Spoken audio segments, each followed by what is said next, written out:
నమస్తే folks, welcome to my channel. Folks, జీవితంలో సుఖంగా ఉండాలంటే 3 విషయాల్ని గుర్తుపెట్టుకోవాలి. జరిగిన దాన్ని మర్చిపోవాలి, జరుగుతున్న దాన్ని గమనించాలి, జరగబోయేదానికి సిద్ధంగా ఉండాలి. అసలు నేను ఈ మాట చెప్పడానికి గల కారణం ఒకప్పటి స్టార్ హీరోయిన్ రమ్యకృష్ణ.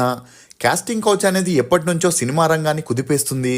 కేవలం సినిమా రంగంలోనే కాదు, ఇతర రంగాల్లో కూడా దీని ప్రభావం గట్టిగానే ఉంది. కాకపోతే మిగతా రంగాల కంటే సినిమా రంగంలో కాస్త ఎక్కువగానే ఉంటుంది. ఇక ఇదిలా ఉంటే కాస్టింగ్ కౌచ్కి కమిట్ అయి స్టార్లైన భామలు చాలా మంది ఉన్నారు. కాకపోతే ఆ విషయాల్ని బయట తెలియనివ్వరు. ఎంత పెద్ద స్టార్ హీరోయిన్ అయినా సరే ఈ మహమ్మారిని ఎదుర్కోవాల్సిందే. అయితే ఒకప్పుడు స్టార్ హీరోయిన్గా ఒక వెలుగు వెలిగిన రమ్యకృష్ణ రీసెంట్గా కాస్టింగ్ కౌచ్పై పలు కమెంట్లను చేసింది.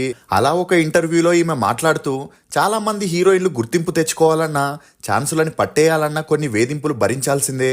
ఇలా చాలా విషయాల్లో సర్దుకపోక తప్పదని తెలిపింది. అంతేకాకుండా కాస్టింగ్ కౌచ్ని ఏమీ చేయలేని పరిస్థితి ఉంది అంటూ బడా దర్శక నిర్మాతలు చెప్పినట్టు వింటేనే సినిమాల్లో ఛాన్సులు ఉంటాయి, లేదంటే ఆ హీరోయిన్ ఇండస్ట్రీ వదిలి వెళ్ళిపోవాల్సిందే అని రమ్యకృష్ణ చేసిన ఈ కమెంట్స్ నెట్టింట్లో తెగ వైరల్ అవుతున్నాయి. నిజంగానే రమ్యకృష్ణ అబార్షన్ చేయించుకునేందుకు 75 లక్షల రూపాయలని ఆ డైరెక్టర్ నుండి డిమాండ్ చేసిందా?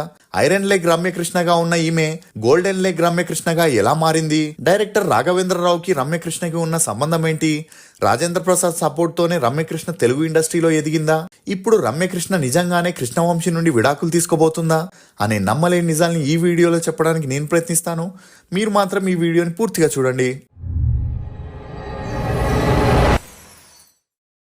ఫోక్స్, కొన్నిటి విలువ కోల్పోయినప్పుడు తెలుస్తుంది, ఇంకొన్నిటి విలువ దొరికినప్పుడు తెలుస్తుంది, మరికొన్నిటి విలువ కాలం గడిచే కొద్దీ తెలుస్తుంది.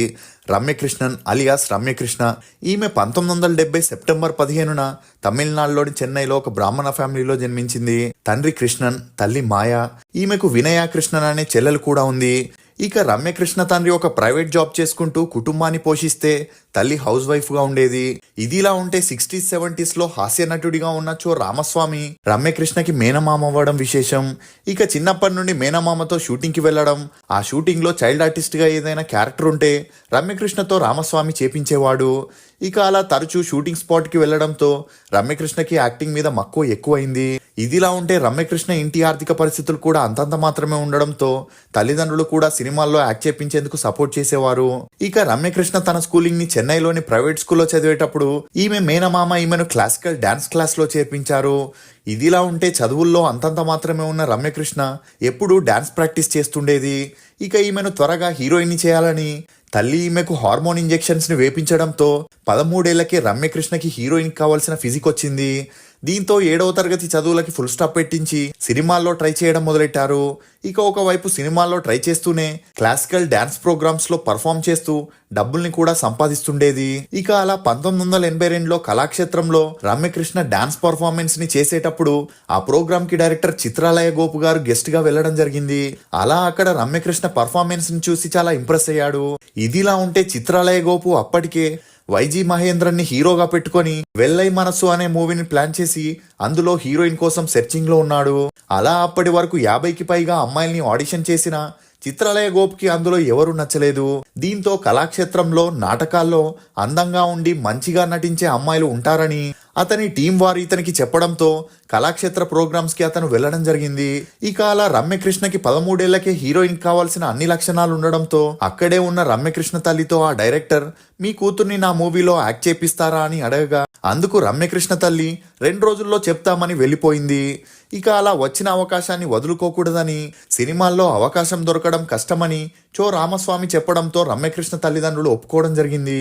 దీంతో డైరెక్టర్ చిత్రాలయ గోపు వైఎస్ మహేంద్రన్ రమ్యకృష్ణకి స్క్రీన్ టెస్ట్ చేయడంతో ఆ మూవీకి రమ్యకృష్ణని హీరోయిన్ గా ఫిక్స్ చేశారు.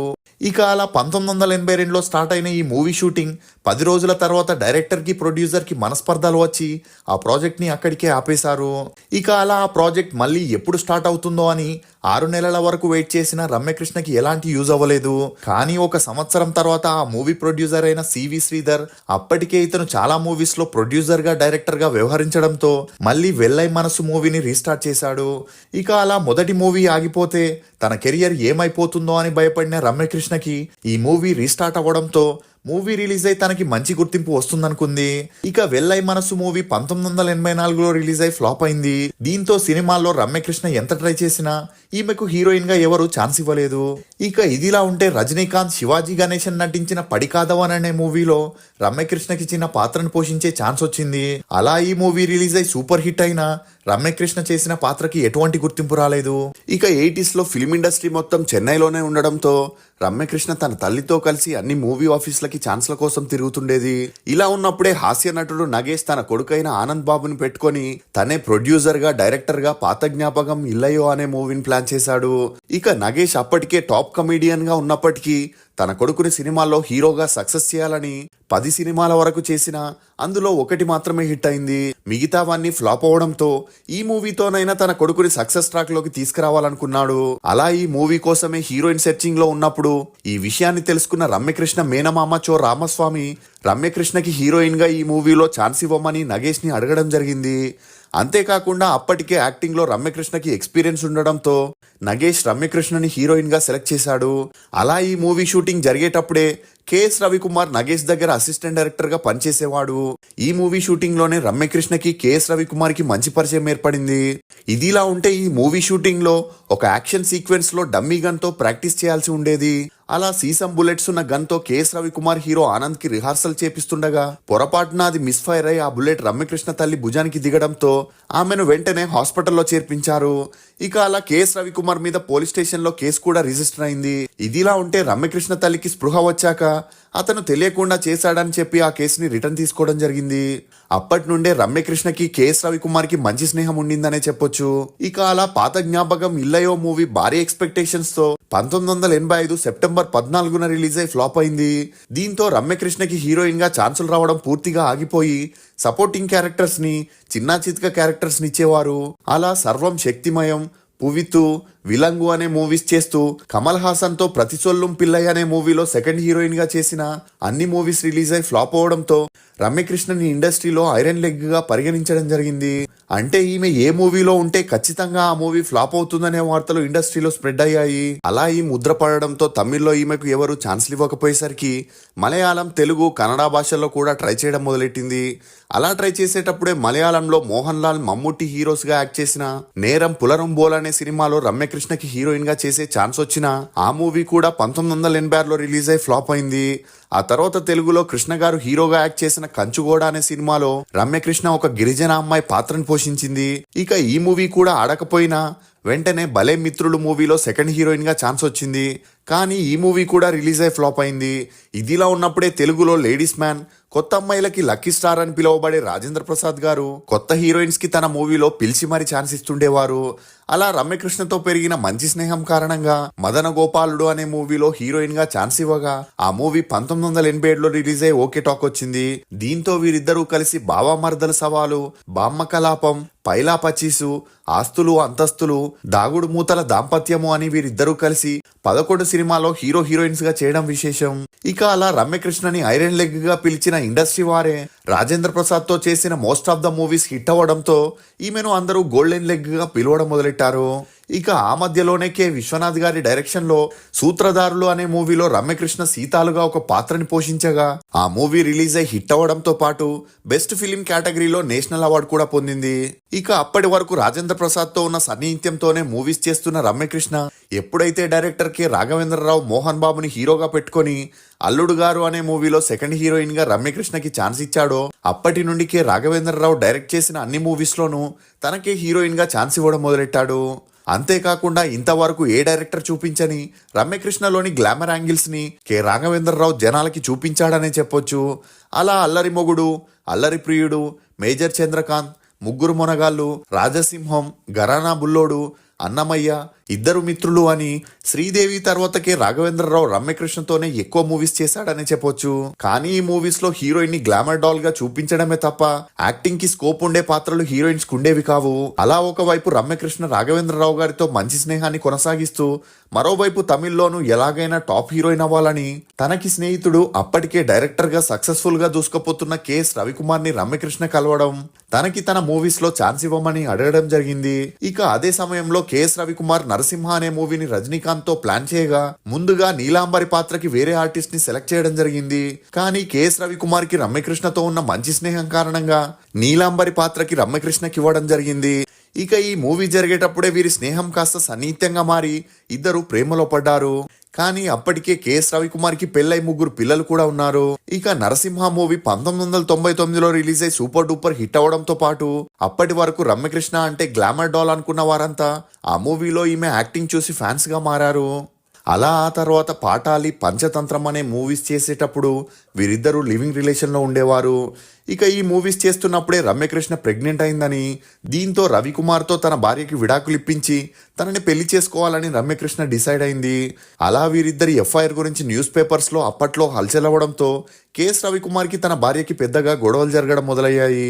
అలా ఒకరోజు ఆ గొడవల్లో మాటా పెరిగి కేఎస్ రవికుమార్ తన వల్లే రమ్యకృష్ణ ప్రెగ్నెంట్ అయిందని చెప్పడంతో అతని భార్య నేరుగా రమ్యకృష్ణ ఇంటికి వెళ్లి పెద్దగా గొడవలు చేస్తూ చుట్టుపక్కల వారి ముందు ఈమెను అవమానించడం జరిగింది.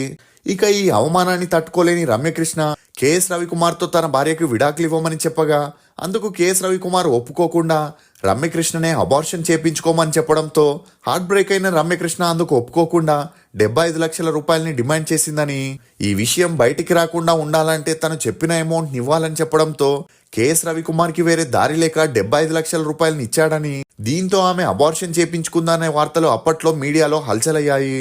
ఇక ఇదే విషయంపై వీరిద్దరిని మీడియా ప్రశ్నించగా అందుకు వీరు స్పందించకపోవడంతో ఈ వార్తలు నిజమేనని అందరూ నమ్మసాగారు. ఇక రమ్యకృష్ణకి కేఎస్ రవికుమార్తో ఉన్న గొడవల కారణంగా ఈమెకు తమిళ్లో ఎవరూ ఛాన్సులు ఇచ్చేవారు కాదు. అలా ఆ మధ్యలోనే రమ్యకృష్ణ చంద్రలేఖ అనే మూవీని డైరెక్టర్ కృష్ణవంశీ దర్శకత్వంలో చేసేటప్పుడు వీరిద్దరికి మంచి పరిచయం పెరిగి ఆ మూవీ షూటింగ్ లోనే కృష్ణవంశీ రమ్యకృష్ణకి ప్రపోజ్ చేయగా అప్పటి వరకు ఒకే మూవీ హిట్ ఇచ్చిన కృష్ణవంశీ ప్రేమను రమ్యకృష్ణ యాక్సెప్ట్ చేయలేదు. ఇక అలా అంతఃపురం, సముద్రం, మురారి, ఖడ్గమని Krishna Vamsi back to back hit movies ఇచ్చాడు. ఇదిలా ఉంటే అప్పటికే 34 ఏళ్లున్న రమ్యకృష్ణకి హీరోయిన్ గా ఛాన్సులు తగ్గి ఐటమ్ డాన్సర్ గా సపోర్టింగ్ రోల్స్ రావడంతో కెరియర్ లో మంచి స్టేజ్ లో ఉన్న కృష్ణవంశీని పెళ్లి చేసుకుని సెటిల్ అవ్వాలనుకుంది. దీంతో ఇండస్ట్రీ వారికి తెలియకుండా రహస్యంగా ఇరు కుటుంబ సభ్యుల సమక్షంలో 2003 జూన్ 12న సింపుల్ గా పెళ్లి చేసుకున్నారు. ఇక ఇదిలా ఉంటే రమ్యకృష్ణ పేరు చిరంజీవి, నాగార్జున, రవిచంద్రన్, జగపతి బాబుతో కూడా వినిపించిన అది ఛాన్స్ల కోసం హీరో హీరోయిన్స్ మధ్య ఉండే అండర్స్టాండింగ్ అనే చెప్పొచ్చు. ఇక ఈ పెళ్లి తర్వాత కృష్ణవంశీ చేసిన శశిరేఖ పరిణయం, మొగుడు, పైసా, నక్షత్రం అనే మూవీస్ ని చేయగా అవి ఫ్లాప్ అవడంతో కృష్ణవంశీకి సినిమాల్లో ఛాన్సులు రాక రమ్యకృష్ణ సంపాదన మీదే ఆధారపడాల్సి వచ్చింది. ఇక వీరి అన్యోన్య సంసారానికి గుర్తుగా 2005 ఫిబ్రవరి 13న రిత్విక్ అనే కొడుకు జన్మించాడు. ఇక కొడుకు పుట్టిన తర్వాత వీరి ఇంటి ఆర్థిక పరిస్థితులు దారుణంగా మారడంతో మళ్ళీ రమ్యకృష్ణ సినిమాల్లో నటించాల్సిన పరిస్థితి వచ్చింది. ఇక అలా ట్రై చేస్తున్నప్పుడే ఈమెకు సినిమాల్లో చిన్నా చితిక పాత్రలు వచ్చేవే తప్ప గుర్తుండే పాత్రలు వచ్చేవి కావు. దీంతో రమ్యకృష్ణ తన భర్తని హైదరాబాద్ లో వదిలేసి తన మకాన్ని చెన్నైకి మార్చి తమిళ్ సీరియల్స్ లో ట్రై చేయడం మొదలెట్టింది. ఇక అలా ట్రై చేయగా కలశం, తంగం, వంశం అనే సీరియల్స్ లో చేస్తూనే తెలుగులో కూడా అలా మొదలైంది. రాజకుమారి, నాగభైరవి అనే సీరియల్స్ చేయడంతో పాటు కొన్ని షోస్ కి హోస్ట్ గా కూడా వ్యవహరించింది. ఇక స్మాల్ స్క్రీన్ లో అంతలా డబ్బు గాని పేరు గాని రాకపోవడంతో రమ్యకృష్ణకే రాఘవేంద్రరావు గారిని మళ్ళీ కలవడం జరిగింది. ఎందుకంటే బాహుబలి అనే భారీ బడ్జెట్ సినిమాలో తనకి అవకాశం దొరికితే మళ్ళీ తన కెరియర్ ట్రాక్ లోకి వస్తుందనుకుంది. కానీ రాజమౌళి మాత్రం ఆ పాత్ర కోసం శ్రీదేవి డేట్స్ ట్రై చేయగా ఆమె పెట్టిన కొన్ని కండిషన్స్ వల్ల రాజమౌళి ఒప్పుకోకపోవడంతో రాఘవేంద్రరావు గారు రమ్యకృష్ణని రికమెండ్ చేయడం జరిగింది. ఇక అలా వేరే ఆప్షన్ లేక తన గురువు గారి మాటని కాదనలేక రాజమౌళి అందుకు ఒప్పుకొని శివగామి పాత్రని రమ్యకృష్ణకి ఇవ్వడం జరిగింది. ఇక ఈ మూవీ 2015లో రిలీజ్ అయి పాన్ ఇండియా లెవెల్లో బ్లాక్ బస్టర్ హిట్ అవడంతో రమ్యకృష్ణ పాత్రకు గాను సపోర్టింగ్ ఆర్టిస్ట్ గా ఫిలింఫేర్ అవార్డ్ తో పాటు సైమా అవార్డ్ ని కూడా అందుకుంది. అలా ఈ మూవీతో మళ్ళీ రమ్యకృష్ణ సక్సెస్ ఫామ్ లోకి వచ్చిందని చెప్పొచ్చు. ఇదిలా ఉంటే తమిళ్లో కేఎస్ రవికుమార్ సూర్య హీరోగా నటించిన తానా సేందుకూటం అనే మూవీలో రమ్యకృష్ణ చేయడంతో అప్పటి నుండి కృష్ణవంశీకి రమ్యకృష్ణకి మనస్పర్ధాలు మొదలయ్యాయని, దీంతో వీరిద్దరూ విడాకులు తీసుకోబోతున్నారనే వార్తలు హల్చలయ్యాయి. కానీ ఎప్పుడైతే రమ్యకృష్ణ రాజమార్తాండ అనే మూవీలో కృష్ణవంశీ డైరెక్షన్ లో నటించిందో అప్పటి నుండి వీరి విడాకుల వార్తలకి ఫుల్ స్టాప్ పడ్డాయని చెప్పొచ్చు. అలా తన సెకండ్ ఇన్నింగ్స్ లో దూసుకుపోతున్న Ramya Krishna back to back Tamil, Telugu, Malayalam movies లో చేస్తూ బిజీగా ఉంటుంది. ఇక ఖడ్గం సినిమాలో సోనాలి బింద్రకి రమ్యకృష్ణ డబ్బింగ్ చెప్పడం విశేషం. ఇప్పటి వరకు రమ్యకృష్ణ హిందీ, తెలుగు, తమిళ్, కన్నడ, మలయాళంలో హీరోయిన్ గా, ఐటమ్ డాన్సర్ గా, సపోర్టింగ్ ఆర్టిస్ట్ గా 200 సినిమాల్లో నటించింది. ఇక ఈమె నటనకు గాను 3 నంది అవార్డ్స్తో పాటు 4 ఫిలింఫేర్ అవార్డ్స్ని కూడా అందుకుంది. మీకు రమ్యకృష్ణ నటించిన సినిమాల్లో ఫేవరెట్ ఏదనేది కమెంట్ సెక్షన్లో తప్పకుండా తెలియజేయండి. ఫోక్స్, ఆకలితో ఉన్నప్పుడు దొరకని అన్నం, అలసిపోయినప్పుడు దొరకని నీడ, దుఃఖంలో రాని బంధాలు, కష్టంలో తోడుండని స్నేహాలు, చనిపోయిన తర్వాత చూపే ప్రేమలు ఎప్పటికీ వ్యర్థమే. ఇది ఫోక్స్ నటి రమ్యకృష్ణ గురించి కొన్ని నమ్మలేని నిజాలు. ఈ వీడియో మీద మీ అభిప్రాయాన్ని కమెంట్ సెక్షన్లో తప్పకుండా తెలియజేయండి. For more interesting videos please subscribe to CR voice. Thank you.